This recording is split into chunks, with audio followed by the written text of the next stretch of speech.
नमस्कार बंधुरा माई रोज गार्डने आपनादेरके अनेक अनेक स्वागतम।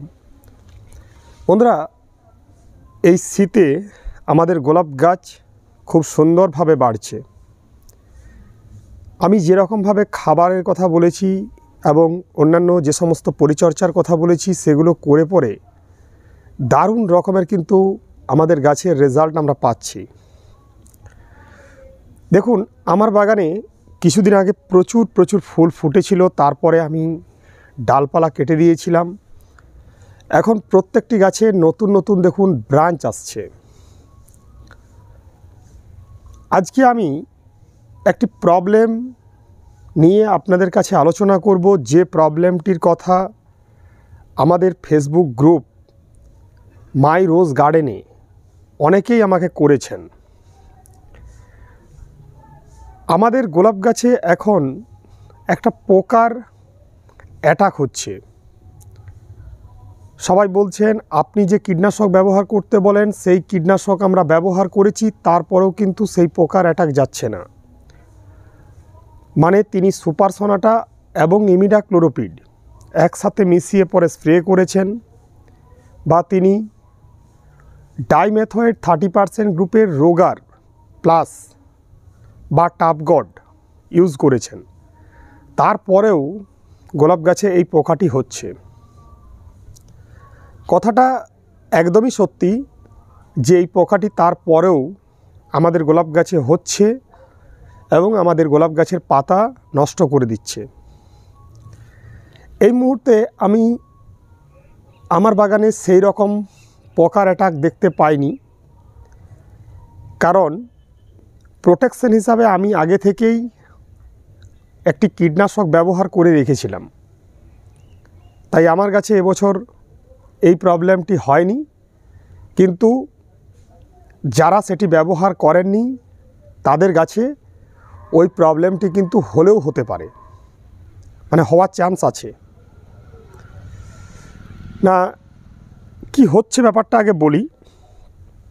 এই যে সুন্দর সুন্দর গোলাপ গাছের পাতা থাকে, এই পাতার নিচ দিকে ছোট ছোট কৃমির মতো এক ধরনের পোকা থাকে, একদম ছোট ছোট কালো রঙের, কিছু কিছু সময় হয়, কিছু কিছু সময় হালকা সবুজ রঙের হয়, আবার কিছু কিছু সেগুলো সাদা রঙেরও হয়।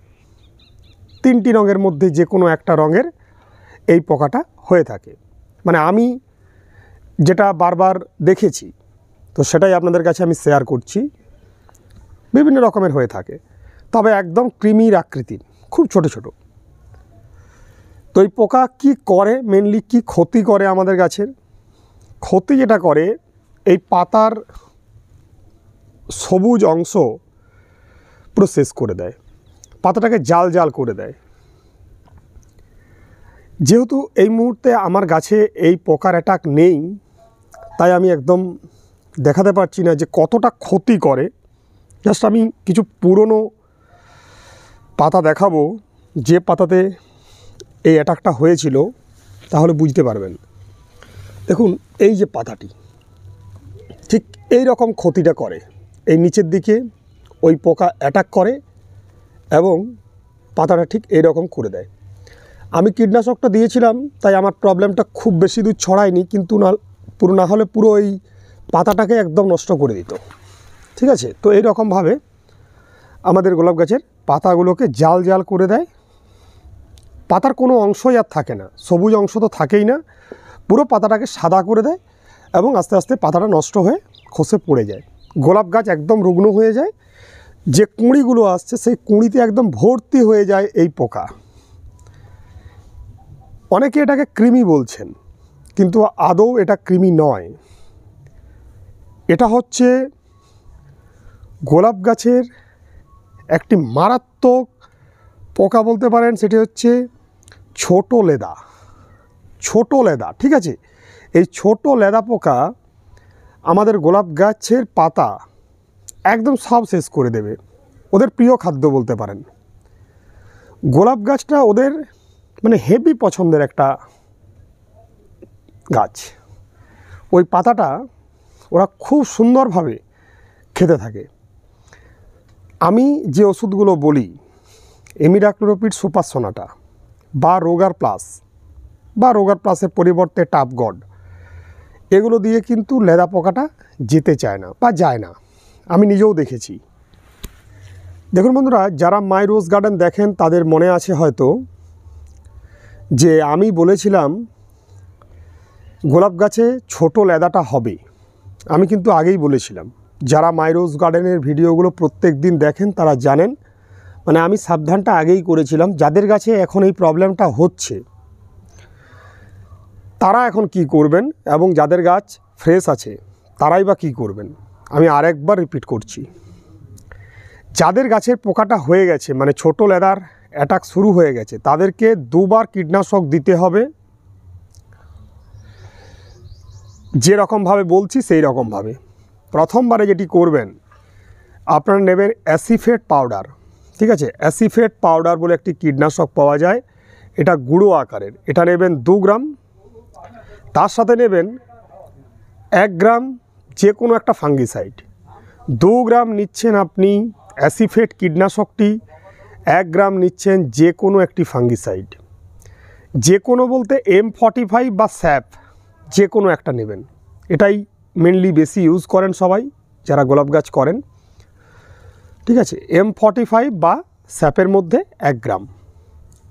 এটা একবার স্প্রে করলেন বিকেলের টাইমে। তার 2 দিন পরে, জাস্ট 2 দিন পরে আপনি একটি কীটনাশক দেবেন। কীটনাশকটির নাম কি? কীটনাশকটি হচ্ছে প্রফেক্স সুপার, যার মেন কম্পোজিশন হচ্ছে প্রফেনোফস এবং সাইপারমেথ্রিন। প্রফেনোফস এবং সাইপারমেথ্রিন গ্রুপের প্রফেক্স সুপার। ঠিক আছে, প্রফেক্স সুপার অনেক জায়গাতে নাও পাওয়া যেতে পারে, কোনো অসুবিধা নেই। আপনারা দোকানে গিয়ে বলবেন প্রফেনোফস এবং সাইপারমেথ্রিন গ্রুপের যে কোনো একটা ওষুধ দিন। কোম্পানি যাই হোক, ওই কম্পোজিশন যদি ঠিকঠাক থাকে কাজ হয়ে যাবে। 1 লিটার জলে 1 ml, এর চেয়ে বেশি কিন্তু দেবেন না। যেহেতু পাতাগুলোতে অ্যাটাক করেছে, পাতাগুলো এমনিতেই কমজোরি হয়ে গেছে, তার উপর যদি একটু ওভারডোজ হয়ে যায় পাতাগুলো সব কিন্তু হলুদ হয়ে ঝরে পড়বে প্রফেক্স সুপার কীটনাশকটি দিলে। তাই আপনারা খুব অল্প পরিমাণে, যেটা বলছি 1 ml 1 লিটার জলে নিয়ে স্প্রে করবেন বিকেলের টাইমে। এই কাজটি পরপর 2 সপ্তাহ করবেন। 2 সপ্তাহ করলেই আপনাদের গাছ একদম ফ্রেশ হয়ে যাবে। যে পাতাগুলো নষ্ট হয়ে গেছে সে পাতাগুলোকে তো কোনোভাবেই ঠিক করা যাবে না, কিন্তু যে পাতাগুলো ঠিক আছে সেই পাতাগুলো কিন্তু ঠিকই থাকবে। প্রত্যেকটা যে আমাদের পোকাগুলো থাকবে সব মারা যাবে, কোনো প্রবলেম হবে না। 2 বার দিতে হবে। 1 বার দিলেই দেখবেন একদম আপনার গাছ ক্লিন হয়ে গেছে, পোকা টোকা কিচ্ছু নেই। আরেকবার যখন দিয়ে দেবেন, যদিও ওর কিছু অবশিষ্ট থেকে থাকে সেগুলো সব শেষ হয়ে যাবে। এই রকমভাবে আপনাকে দিতে হবে। আর যাদের গাছে পোকা লাগেনি তারা কিভাবে দেবেন? তারা যেরকমভাবে সুপার সোনাটা ইমিডাক্লোরোফিড রানিং করবেন। ঠিক আছে, ধরুন আপনি রবিবার দিনে কীটনাশক দিয়েছেন, তাহলে আপনি 4 দিন গ্যাপ দেবেন।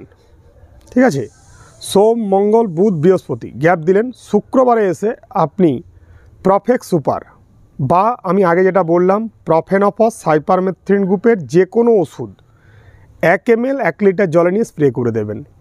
ঠিক আছে, এটা আপনারাও 2 বার করবেন, মাসে 2 বার, তাহলে আপনাদের গাছ একদম ক্লিন থাকবে। ওই লেদা পোকা কোনো দিন আপনার গোলাপ গাছে আসবে না, একদম 100%। এইরকমভাবে কিন্তু লেদাকে তাড়াতে হবে। গোলাপ গাছে একটা খুব মারাত্মক রকমের প্রবলেম করে লেদা, এই শীতের টাইমে বেশি করে। শীতটা যত শেষ হবে ও কিন্তু অ্যাটাক আর একটু বেশি করবে।